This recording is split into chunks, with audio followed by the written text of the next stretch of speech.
right, here we are. Village of Entrada. This is the Clifton model. This is one of the most popular models that they're selling. This is out of their signature series. It's got about 30,000 in options, and it's a 3-bedroom, 2-bath, 1,816 square feet. Come on inside, let me show you around. Let's show you the D.R. Horton signature series home. Cape Coral cribs coming at you.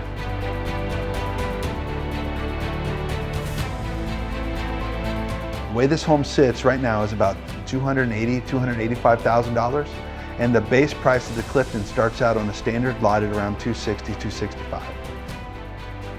And I just want to walk you through the home and show you some of the updates that this model home has that a regular build wouldn't have unless you chose to use those options.